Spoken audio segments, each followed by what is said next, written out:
세인아 안녕. 왜 아무 말도 안 해? 그대로 있는 대로 그냥 찍어줄 건데요. 야, 오늘 쪽수가 몇 쪽이야? 70? 77. 자, 77쪽에 쌤 다 불러줄 테니까 준비해라. 자, 1번 P곱 델타 V, 2번에 OXO, 3번에 기억은 내부 에너지 니은의 1, 그 다음 4번에 3000줄이다. 자, 그 다음에 5번에 1번은 단열 과정이고 2번에 등적 과정, 3번에 단열 과정, 6번에 1번에 리얼, 그 다음에 2번에 니은, 3번에 기억, 4번에 디귿이다. 자, 다음 페이지. 1번에 OXO, 2번에 8400줄, 3번에 12600줄, 그 다음 4번에 OOX입니다. 자, 그 다음에 1번에 1번은 가, 2번에 나, 그 다음 2번에 기억, 니은, 디귿, 3번에 OOX, 그 다음 오른쪽 1번에 5, 2번에 3, 3번에 5, 4번에 3, 5번에 4, 6번에 2, 7번에 3, 8번에 1. 혹시 9번 했나? 네. 큰 걸 골라라 그랬으니까 가야 가. 뭐 이유는 생략. 그 다음 10번에 5, 11번 5, 12번 2, 13번 3, 그 다음에 14번에 5, 15번 5번입니다. 틀린 거 다시 한번 수정해봐.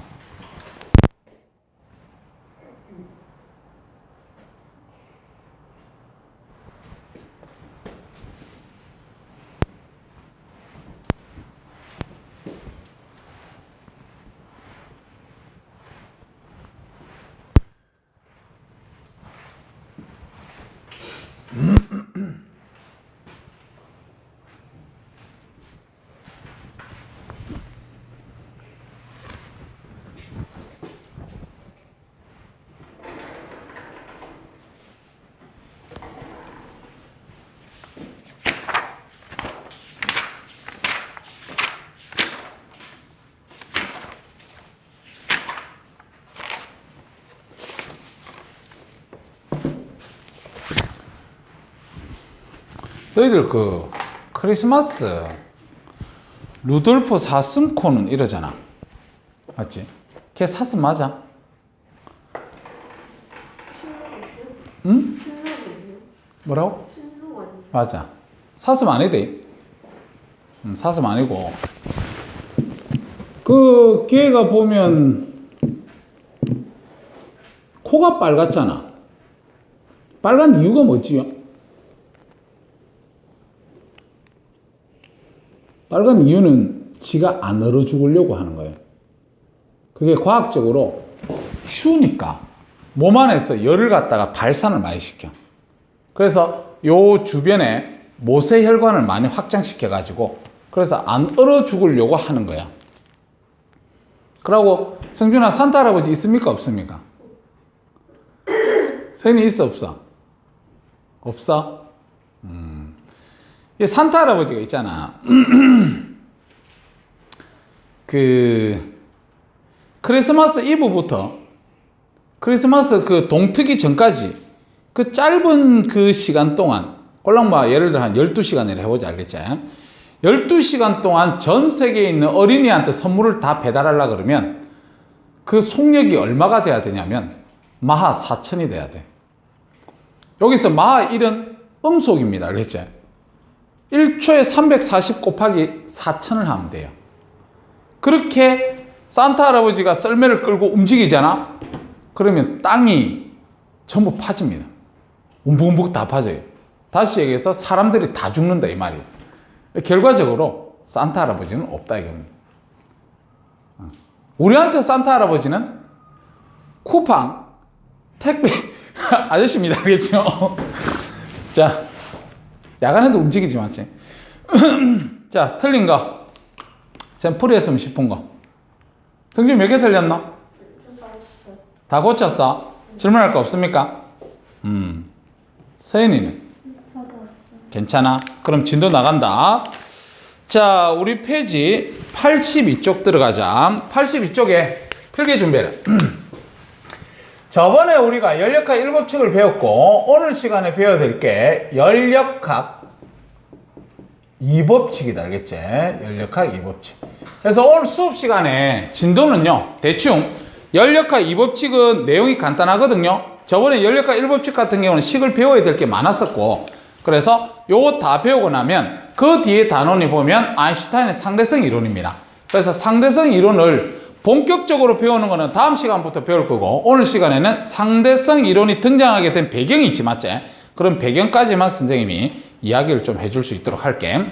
자, 연력학 제2법칙. 우리가 첫 시간에 연력학 0법칙 배웠고, 그 다음에 연력학 1법칙 제일 중요했고, 그 다음 연력학 2법칙 이렇게 우리가 배우는데, 이 연력학 2법칙을 갖다가 우리는 이렇게 얘기할 수 있습니다. 무질서 증가의 법칙이다. 이렇게 얘기할 수 있다. 무질서 증가의 법칙. 그래서 이 무질서라는 단어를 다른 용어로 대체를 하면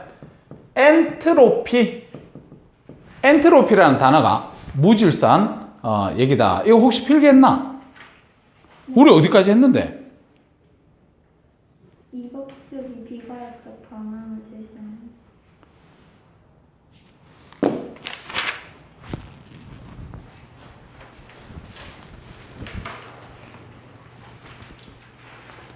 질서에서 무질서까지만 필기를 했어?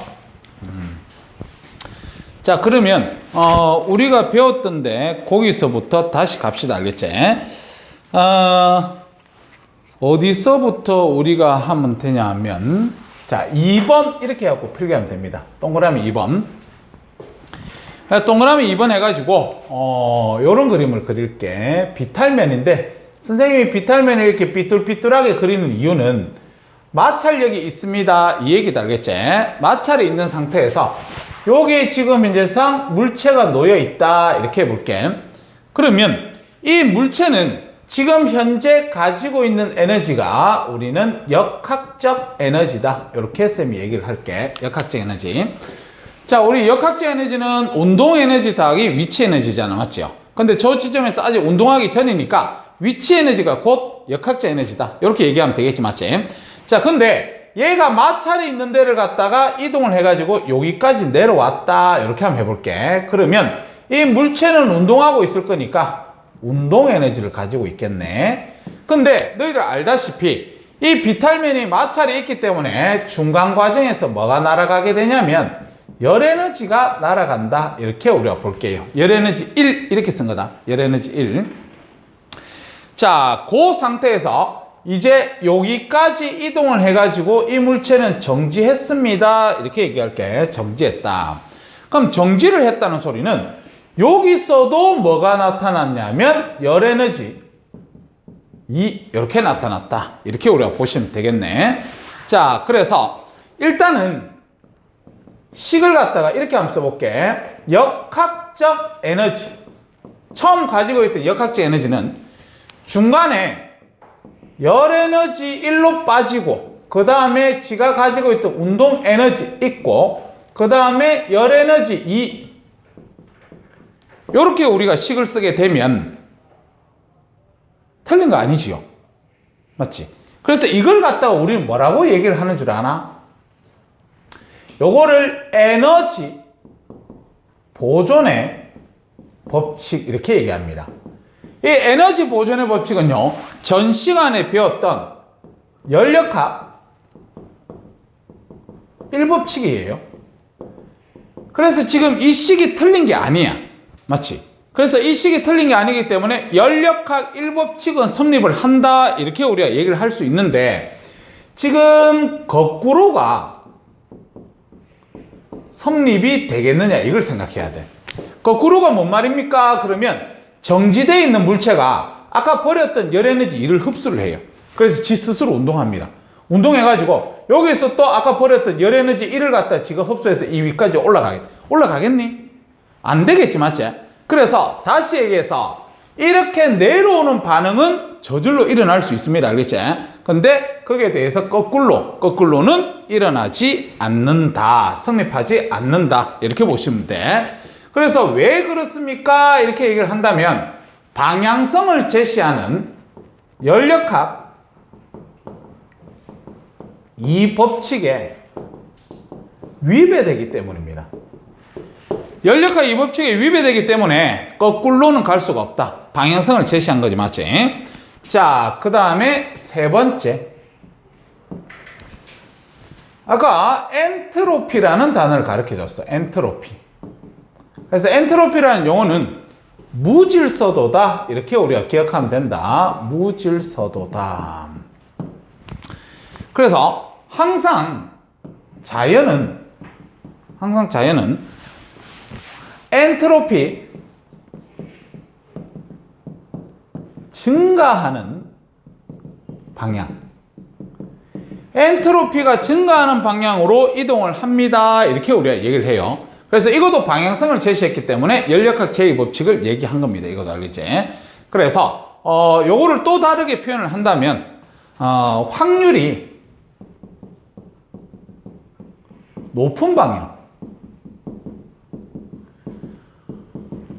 확률이 높은 방향으로 자연은 이동을 합니다. 이렇게 우리가 얘기를 한다. 알겠지? 다시 얘기해서 그림으로 얘기를 하면, 자, 물에 내가 잉크방울을 떨어뜨렸어. 잉크방울을. 그럼 잉크방울에 대해서 얘들이 시간이 지나면 어떻게 되냐면 이 전체적으로 잉크가 다 퍼질 겁니다. 이런 식으로. 그래서 요런 방향성을 갖다가 얘기하는 거, 이게 바로 연력학 제2법칙이다. 자, 다시 이쪽으로 가는 방향이 엔트로피가 증가하는 방향이다.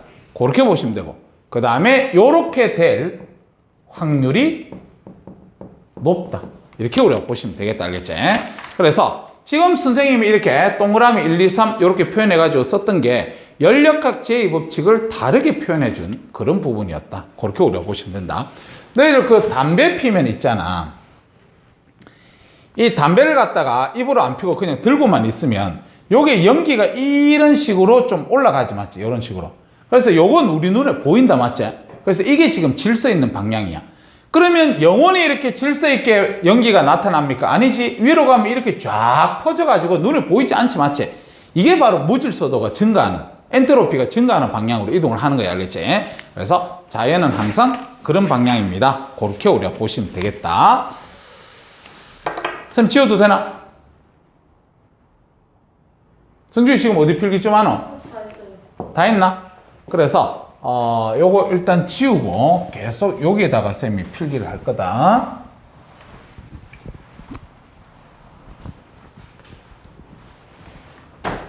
자, 그 다음에 하나 더 우리가 알고 가야 되는데, 두 번째 이렇게 필기하면 된다. 열기관과 열효율을 배워봅시다. 열기관, 그 다음에 열효율. 자, 열기관과 열효율을 갖다 보면, 너희들 지금까지 살면서 열기관 들어봤어요? 열기관 들어봤나? 뭐야, 열기관이? 열기관 그럼 뭐라고 대답할래?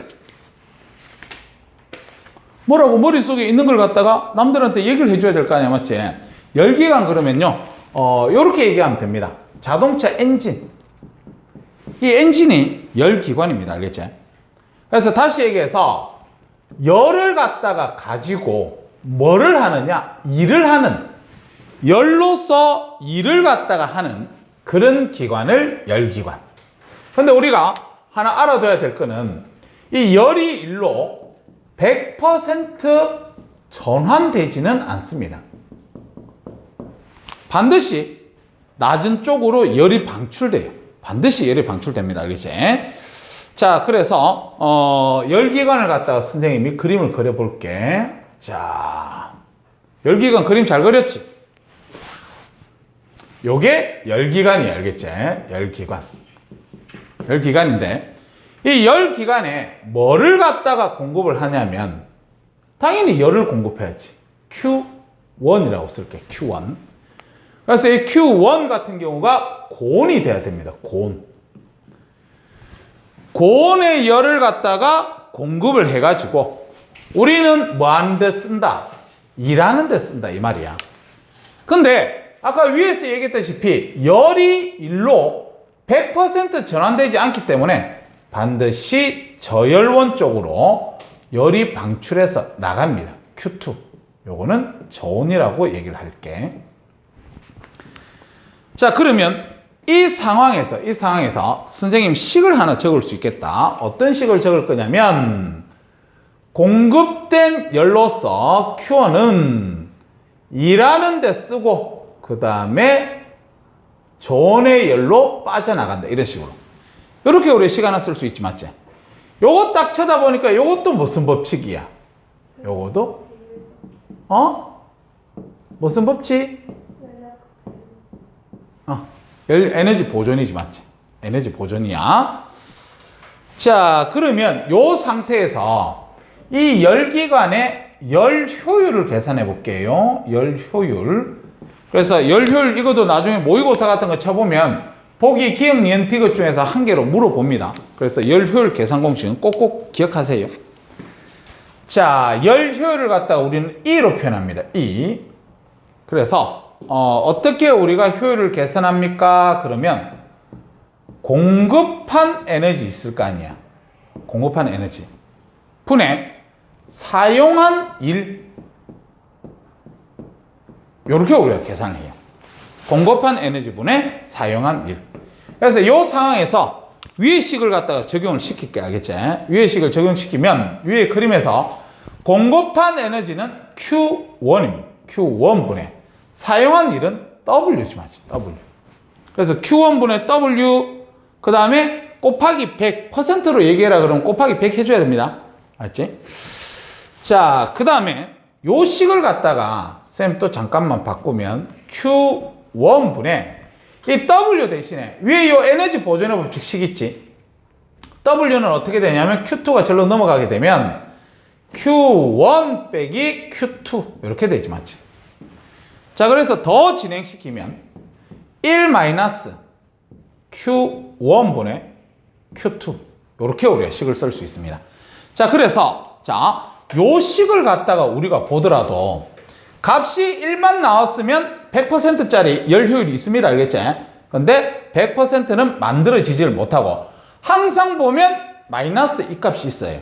그러다 보니까 위에서 얘기했던 것처럼 100% 전환이 안 된다. 요걸 갖다가 우리가 요 식에서도 알 수 있다. 이렇게 우리가 보시면 된다. 자, 그 다음에 조금만 더 진행시켜 볼게. 뭐냐면 우리가 일반적인 자동차들 있지요. 너희들 집에서 타고 다니는 자동차들. 그 자동차들은 효율이 25%밖에 안 돼요. 되게 낮은 거야. 그래서 여기서 말하는 효율이 뭡니까? 이렇게 얘기를 한다면 우리가 자동차를 타는 이유는 이동 수단의 목적이다. 맞죠? 그 이동을 시키는데 우리가 사용하는 그 일이 우리가 정말 필요한 일이에요. 알겠지? 근데 우리가 휘발유를 갖다가 1을 갖다 넣었다. 만약에 100을 넣었다. 이렇게 치면 이동하는 데는 25밖에 안 쓰고 나머지 75%는 엔진 돌리는데 열로 빠져나가고 바닥 지면에 보면 또 마찰 열 있을 거잖아. 맞지? 그런 대로 다 빠지고 모두 다 빠지고 이동하는 데는 25%밖에 안 돼요. 그래서 효율이 상당히 낮기 때문에 우리가 이론적으로 효율을 갖다가 극대화시켜서 높여놓은 이론적으로 기관이 있습니다. 이론적인 기관. 그걸 갖다가 우리는 뭐라고 얘기하냐면 카르노 기관이다. 이렇게 얘기해요. 카르노 기관은 실제 있는 기관이 아닙니다. 요거는 이론적으로 효율을 갖다가 상당히 높여놓은 그런 기관을 카르노 기관이라 한다. 이렇게 우리가 보시면 돼. 그럼 카르노 기관의 효율을 계산을 어떻게 합니까? 그러면 자, 식을 갖다 다시 보여줄게. 요거 보이니? 요 식에서 선생님 갖고 올 거야. 여기 지금 Q라고 적혀 있지. 우리 중학교 때 Q 배웠지. Q는 계산 공식이 뭐더라? CM 델타 T지, 맞지?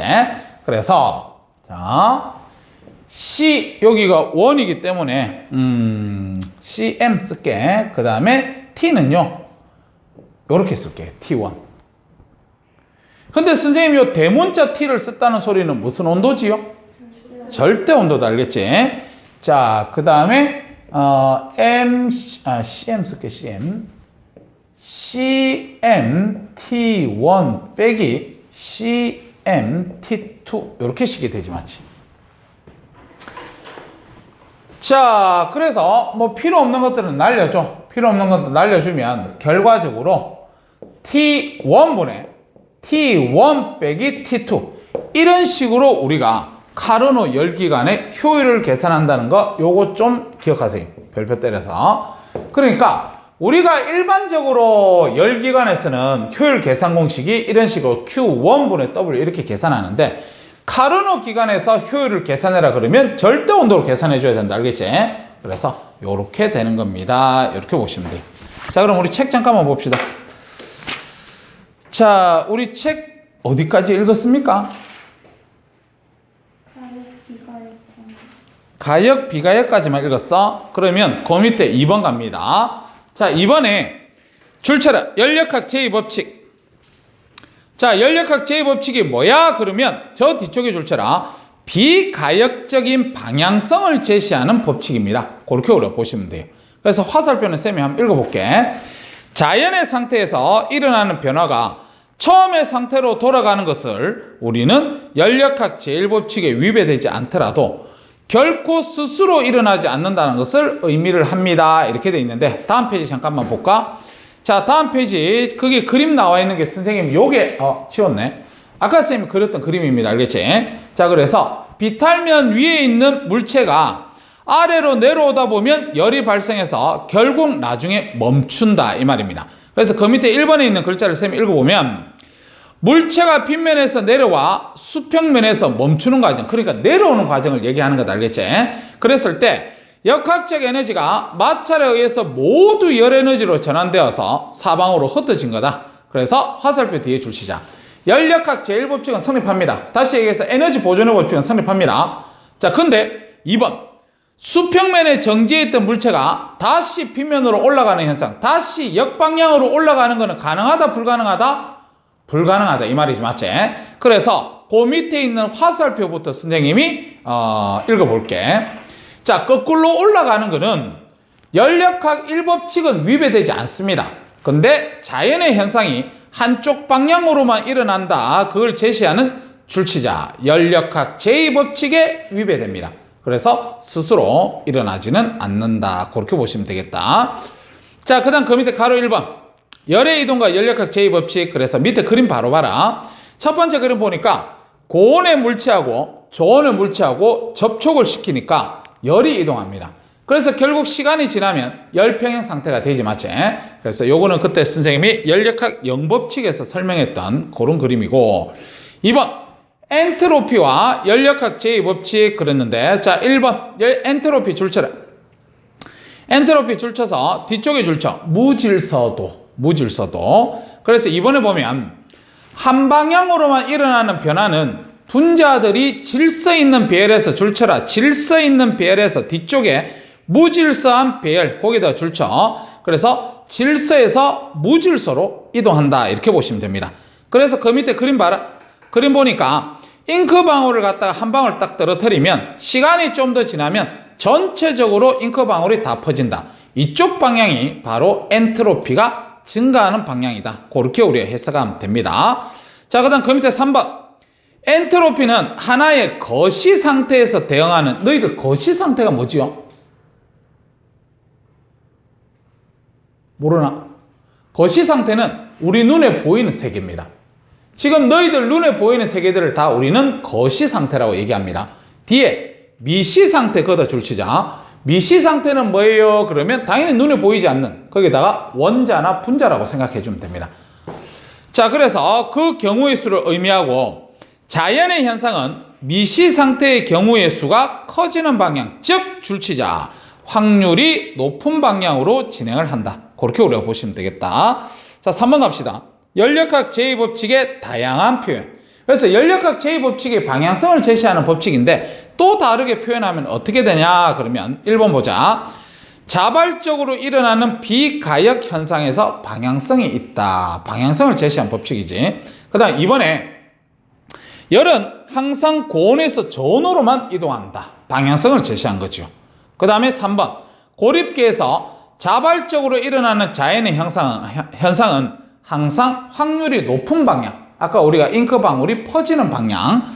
그 다음에 4번 고립계에서 자발적으로 일어나는 자연의 현상은 항상 엔트로피가 증가하는 방향. 그런 거 방향성 다 제시했지. 그 다음 5번 열 효율이 100%인 열기관은 만들 수조차도 없다. 이게 연력학 제2법칙이다. 그렇게 보시면 되겠다. 다음 페이지 갑시다. 자, 다음 페이지에 자 1번 열기관 동그라미 쳐서 뒤쪽에 줄쳐라. 열 에너지를 유용한 일로 바꾸는 장치다. 이렇게 돼 있어. 자, 그래서 구조 그림만 보세요. 그림 딱 쳐다보니까 고열원의 열 에너지를 Q1, 그 다음에 열기관에서 일하지, 그 다음에 저열원으로 Q2가 빠지지. 그랬을 때 밑에 회색 있지요. 열효율 계산 공식이니까 별표 3개 때려라. 알겠지?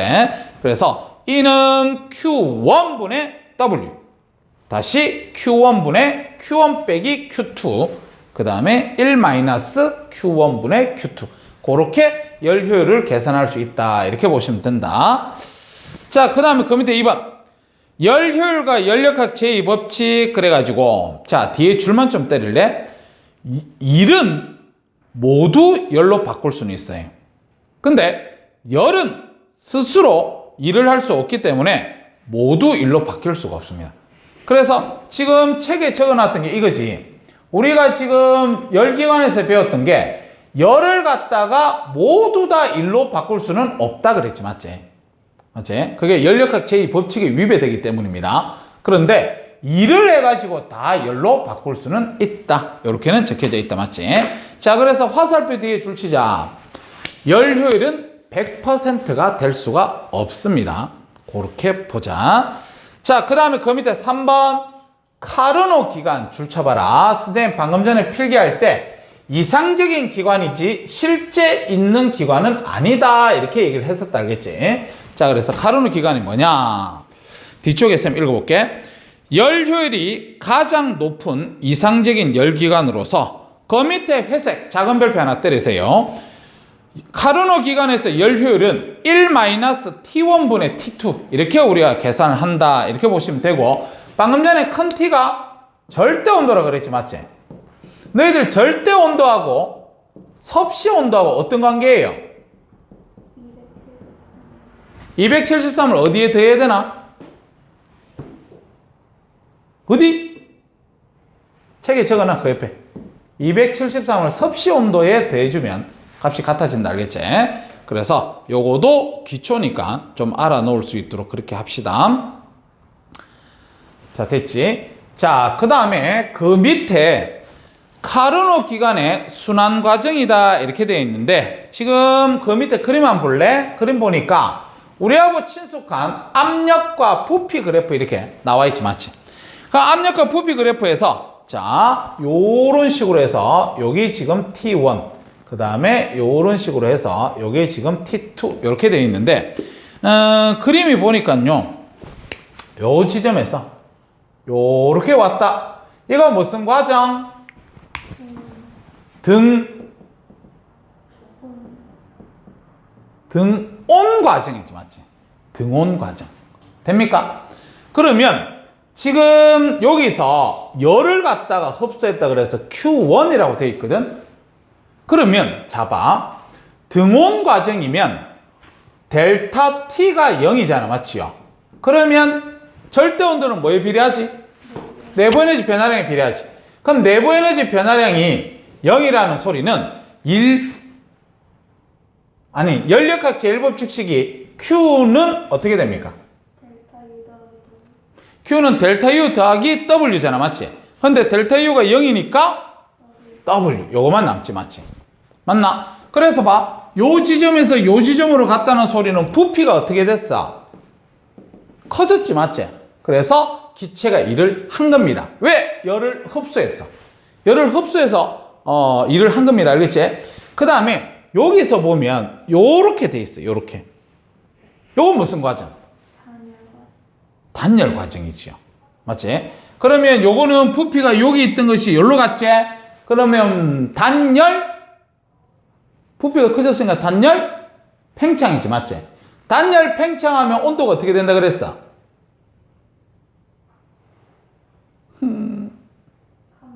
감소하지. 맞지?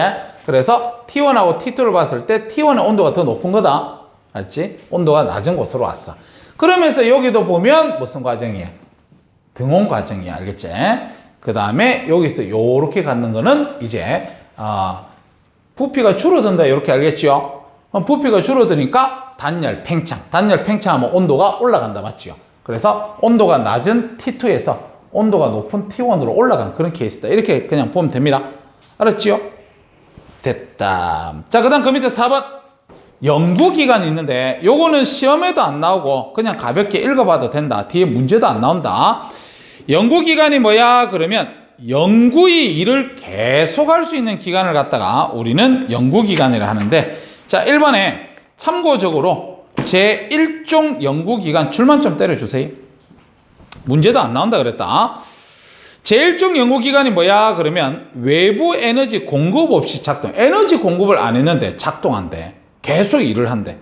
그래서 우리가 에너지 공급 안 했는데 일한다는 거는 에너지 보존의 법칙에 어긋나잖아. 맞지? 그래서 뒤에 줄만 때리자. 연력학 제1법칙의 위배. 그래서 이건 제작할 수가 없습니다. 알겠지? 그 다음에 이번에 제2종 연구기간 줄 쳐봐라. 제2종 연구기간은 뭐냐면 뒤쪽으로 쌤 한번 읽어볼게. 열기관이 작동하며 방출한 낮은 온도의 열을 다시 높은 온도로 보내가지고 사용할 수 있는 열 효율이 100%인 열기관. 열이 낮은 온도에서 높은 온도로 이동하겠니? 안 하잖아. 맞지요?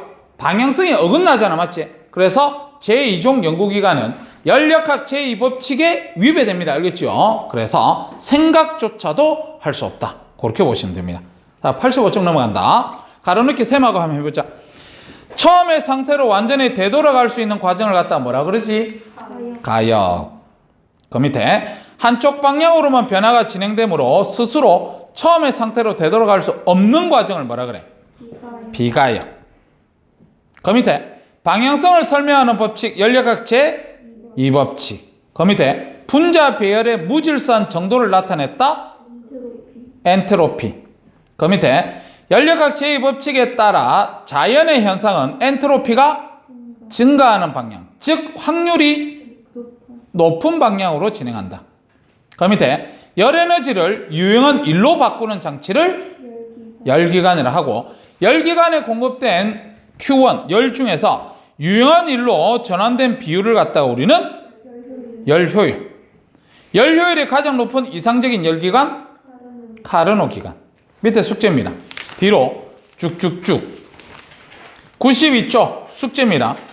어디까지냐면 95쪽에 17번까지 숙제입니다. 알겠지? 그래서 다음 시간까지 숙제 올 수 있도록 하고 오늘 특수상대성 이론 들어갈 수 있도록 할게. 시간 보니까 얼마 안 지났지, 맞지? 자, 오늘 선생님 조금만 하다가 놀게 해줄게. 안 놀게 해줄게. 놀게 해준다 딱 하면 와 이렇게 돼야 막 쌤 인기가 올라가고 막 이래 되는데. 자, 갑시다. 특수 상대성 이론이다. 이렇게 한번 보지. 특수 상대성 이론. 근데 이 특수 상대성 이론에서 처음에 나와 있는 내용이 뭐냐면 요거부터 배워야 돼. 상대 속도. 상대 속도. 선생님이 예전에 물리 처음 수업할 때, 역학파트 수업할 때 있죠. 이동거리 변이 배웠지, 맞지? 그 다음이 속력, 속도 배웠다. 속력과 속도의 종류가 뭐가 있었지? 종류. 속력의 종류 뭐 있어요? 평균 속력. 그 다음 또 순간 속력 이런 게 있지, 맞지? 속도도 마찬가지. 평균 속도, 순간 속도 있습니다. 알겠지? 그 다음에 그때 실제로 상대 속도는 배웠어야 돼요.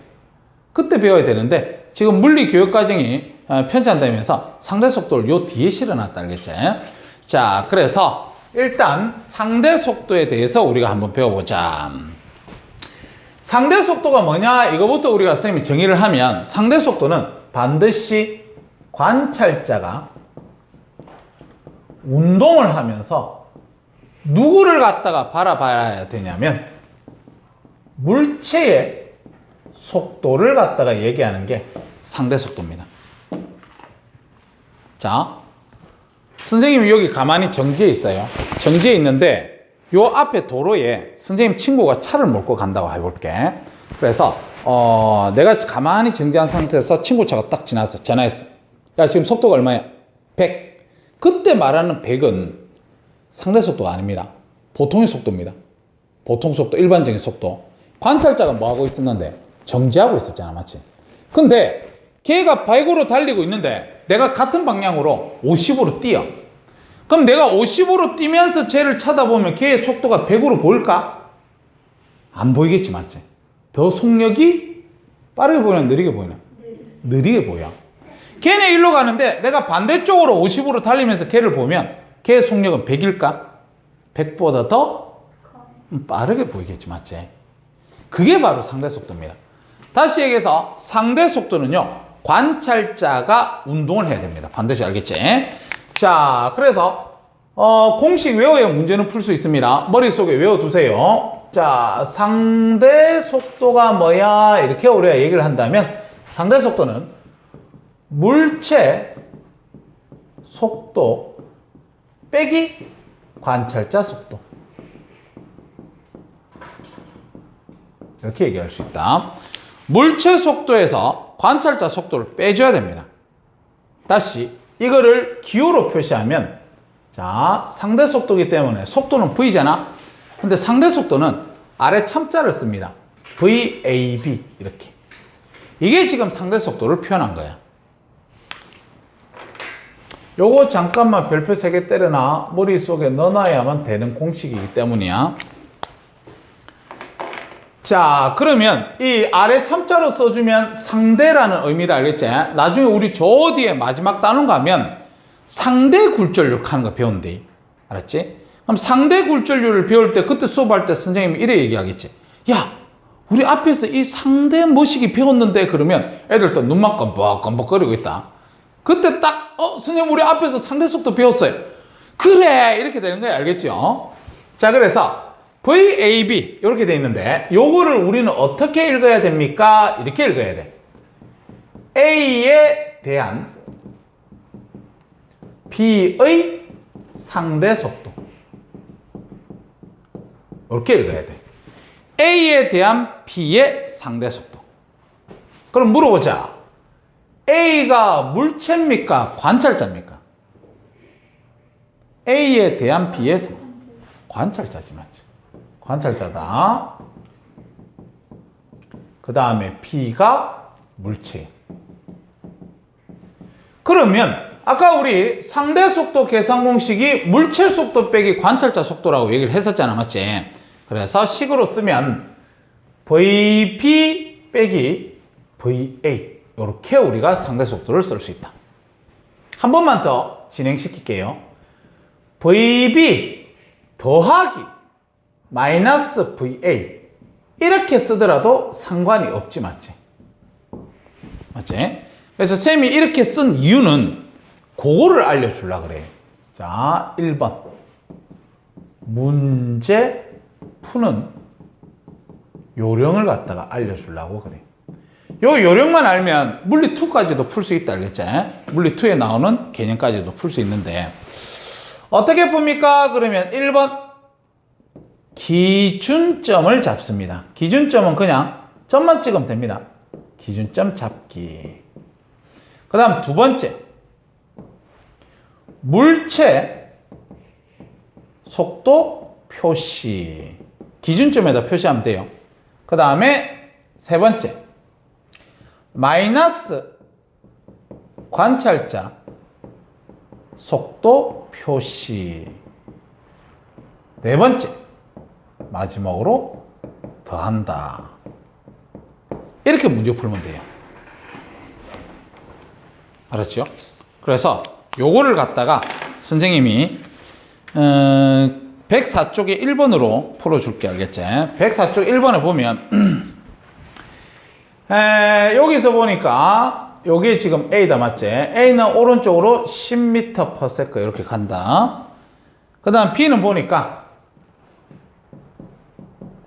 왼쪽으로 7m/s 같다. 자, 그러면 여기서 VAB 얼마니? VBA 얼마니? 이렇게 우리가 풀 수가 있어. 알겠지? 그럼 잘 봐봐. 어떻게 푸냐면 먼저 기준점을 잡아야 돼요. 기준점 잡는 거 아무 때나 점만 찍으면 돼. 알겠지? 종이 아무 때나 저 끈티다 점 찍든 어디 점만 찍으면 돼. 점 찍어놓고 자, VAB는 A가 관찰자야 물체야? 관찰자. 야가 물체지. 그럼 물체 속도부터 먼저 표시해야 돼. 그래서 B가 물체니까 여기다가 왼쪽으로 7 이렇게 표시하면 돼. 그 다음에 A가 관찰자인데 A 딱 쳐다보니까 오른쪽으로 10이지만 우리는 마이너스 관찰자 표시해야 되지. 맞지? 그래서 마이너스는 반대 방이니까 이쪽으로 이렇게 해서 10 이렇게 쓰면 돼. 그럼 답을 뭐라고 쓰면 되냐면 서쪽, 그러니까 왼쪽 쓸까? 내가 지금 바로 서쪽 하기엔 좀 그러니까 답은 왼쪽 17m/s 이렇게 답 쓰면 돼요. 알겠지? 자, 그 다음에 요것도 해볼게. B가 관찰자고 A가 물체겠지. 맞지? 그럼 점 찍고 A부터 먼저 표시해. 오른쪽으로 10. 그 다음에 마이너스 관찰자 속도니까 오른쪽으로 7. 그러고 더해라 그랬으니까 답은 오른쪽 17m/s. 풀 수 있겠지? 그렇지? 그래서 선생님이 요거 적었는 게 대단한 거 아닙니다. 요거 적었습니다. 요거 그대로 적었어. 뭐냐면 물체 속도 VB, 그 다음에 마이너스 관찰자 속도 마이너스 VA 더한다. 이거 적은데. 그렇지? 그럼 요렇게 하면 선생님이 물리 2에 나오는 내용도 풀 수 있다. 이렇게 쌤이 얘기했는데 그것도 잠깐만 쌤이 한번 보여줄게. 하늘에서 비가 내려요. 얼마로? 3m/s로 하늘에서 비가 내려. 그 다음에 내가 여기 자동차를 갖다가 타고 있는데 머리가 엄청 크네. 맞지? 자동차 이렇게 타고 있는데 자동차가 정지한 상태에서 비를 바라보면 바로 그냥 주룩주룩 3으로 내리고 있습니다. 알겠지? 그럼 이거는 상대 속도가 아니잖아. 그냥 보통 속도야. 근데 관찰자가 이렇게 움직여. 이쪽으로 4m/s로 이렇게. 그러면서 뭐를 물어보냐면 내가 본 비의 속도는 이렇게 우리가 물어봅니다. 내가 본 비의 속도. 그러면 방위 표시 이렇게 4자 표시를 내가 해줄게. 알겠지? 이거 동서남북 알지? 자, 그럼 이런 문제 어떻게 푸냐? 저리 풀면 됩니다. 그냥 아무 때나 기준점 잡아놓고. 둘 중에서 물체는 입맞이 맞지? B. 그래서 아래로 3. 그럼 이 관찰자인데 우리는 마이너스 관찰자 속도 표시해야 되니까 반대 방향으로 4. 그러고 더한다. 그럼 이 대각선입니다. 더해주면.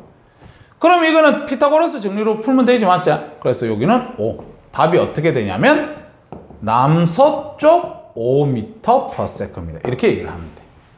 알겠지? 그래서 상대속도 문제는 풀기 쉬우니까 그렇게 가면 되겠다. 너희들 가만히 봐봐. 하늘에서 비가 내릴 때 내가 가만히 정지해 있으면 우산을 이렇게 쓰고 있어요. 알지? 근데 내가 앞으로 좀 걸어. 그럼 우산을 갖다가 조금 앞으로 이렇게 하지. 맞지? 앞으로 좀 숙입니다. 그러면서 내가 달리면 우산을 더 앞으로 이렇게. 선생님, 하늘에서 비 내리는데 우산을 이렇게 안 쏘. 이렇게 하고 달려. 이건 억수로 내가 빠를 때. 다시 얘기해서 봐. 관찰자의 속도가 더 빨라지면 이게 더 커질 거 아니야. 맞지? 더 커져서 더하게 하면 이런 식으로 돼요. 이런 식으로. 그래서 비가 요렇게 내가 내리던 게 더 이렇게 사선으로 내립니다. 알겠지? 그렇게 우리가 참고적으로 기억하면 돼. 상대속도 내용 끝이다 이거. 알았지?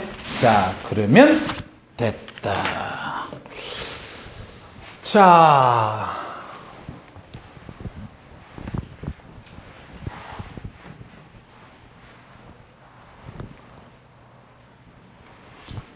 내가 이 승준이 그림은 손 맞힐 때까지 안 지워야겠다. 혹시 이 그림 이거는 하늘로 올라갔다 이거야? 죽은 토끼야 이거? 맞아? 아니, 아니야? 그럼 저 위에 거 저건 뭐야? 아니야? 저 말했는데. 뭘 그러 부끄러워가지고. 자, 2번 갑니다. 2번. 자, 특수 상대성 이론의 배경. 특수 상대성 이론의 배경이다. 배경인데, 제일 첫 번째로 에테르라는 용어를 하나 기억해야 됩니다. 에테르. 에테르 기억하세요. 에테르. 야, 이 방 안에 선생님 목소리 파동이지요. 선생님 목소리를 너희들 귀 쪽으로 전달시켜주는 놈이 누구지요? 공기지요. 그 공기를 우리 뭐라 그래? 매질이라 그러지, 맞지? 매질. 매질이라 그래서 그 콩지 팥지에 뭐 이래 좀 패고 이런 매질이 아니다, 알겠지? 쌤 재밌지, 맞지? 저 봐라. 끝까지 눈 안 마주치고 눈을 힘줘가면서 두고 봐. 자, 19세기에 그때서부터 우리는 빛에 대해서 관심이 많았습니다. 빛에 대해서. 그래서 이 빛을 갖다가 뭐라고 정의를 했냐면 전자기적 파동이다. 이렇게 얘기합니다. 이 전자기적 파동을 이렇게 얘기한 사람이 누구냐면 맥스웰이라는 과학자예요. 맥스웰. 엄청나게 유명한 과학자입니다. 왜 맥스웰이 유명해요? 그러면 너희들 물리 배울 때, 안 그러면 과학을 배울 때 너희들 전기 파트 알지요? 그 다음에 자기 파트, NS 거기 있는 거 알지요? 근데 너희들 그거 중학교 때 배운 적 있지? 도선에 전류가 흐르면 그럼 이건 전기 파트잖아. 주변에 뭐가 생겨? 자기장이 생기지. 그러면 전기장과 자기장은 뭔가 연관성이 있는 거야, 맞지? 근데 예전에 이 19세기 전에는요, 전기 파트하고 자기 파트는 따로였습니다. 따로였던 걸 묶어준 사람이 맥스웰입니다. 그래서 맥스웰이 이 당시 때는 엄청나게 파워가 센